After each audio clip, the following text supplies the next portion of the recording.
भारत के 5 राज्यों में हुए बिहार विधानसभा चुनाव के बाद 4 राज्यों का परिणाम जारी हो चुका है, जिसमें बीजेपी को 3 राज्यों में पूर्ण बहुमत की सरकार मिली है, वहीं 1 राज्यों में कांग्रेस को जीत मिली है। तो आपको कहीं न कहीं यह नरेंद्र मोदी की जो विश्वसनीयता है, इस पर लेकर के जनता ने मुहर लगाया है और जिस तरीके से तमाम विपक्षी दलों के द्वारा नरेंद्र मोदी को पनौती बताया जा रहा था, उसके अलावे इंडिया गठबंधन बनने के बाद विपक्षी एकजुटता को यह बहुत उम्मीद थी। विपक्षी एकजुटता के जो तमाम दल थे वह इस चुनाव को सेमीफाइनल के तौर पर देख रहे थे। हालांकि यह सेमीफाइनल मैच जो है इंडिया गठबंधन के लिए काफी मुश्किल भरा रहा, क्योंकि कहीं ना कहीं जिस तरीके से इंडिया गठबंधन इस पूरे चुनाव को पूरे हर्षोल्लास के साथ लड़ा और बड़े उम्मीद के साथ लड़ा था कि 5 राज्यों में उसे अच्छी खासी उपस्थिति दर्ज कराने का मौका मिलेगी। हालांकि ऐसा कुछ हुआ नहीं और ऐसे में एक बार फिर से महाराष्ट्र में जिस तरीके से लगातार 18 वर्षों के शासन के बाद फिर एक बार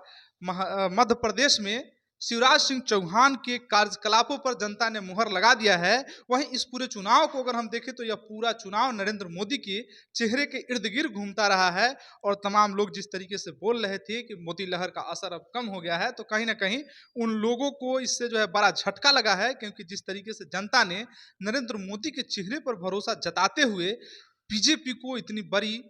जीत दिया है, जिससे बीजेपी काफी गदगद है,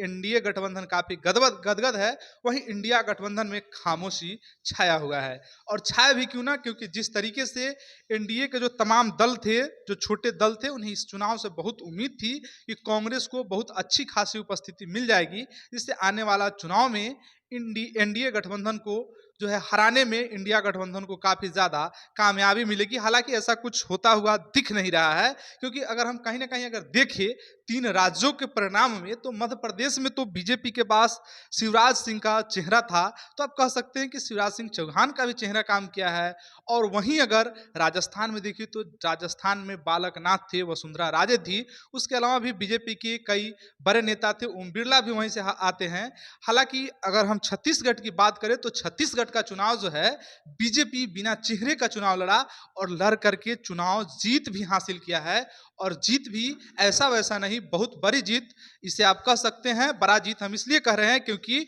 पूर्ण बहुमत की सरकार छत्तीसगढ़ में जो है बीजेपी की आती हुई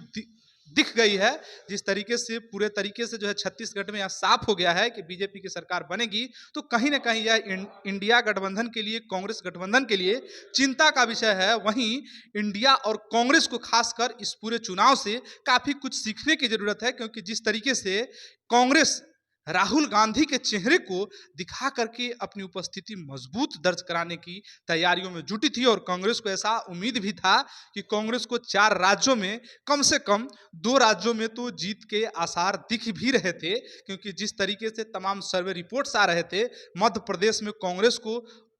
पूरे तरीके से सरकार बनती हुई उन्हें एग्जिट पोलों में दिखाया था। हालांकि इन सब को मध्य प्रदेश की जनता ने सिरे से नकार दिया। वहीं गहलोत की जादू, जो कहा जाता है कि गहलोत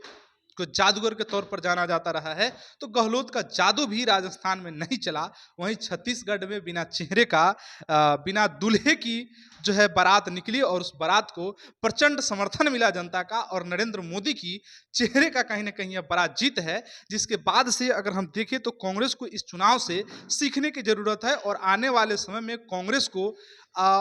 बगैर गांधी परिवार के जो है चेहरा देने की जरूरत है। और इसको लेकर के ऐसे में जो खास करके इस चुनाव को अगर हम बिहार से जोड़े तो यह नीतीश कुमार के लिए बड़ा मौका है, क्योंकि जानते हैं साहब, नीतीश कुमार को अगर अब इसलिए भी मौका मिलेगा क्योंकि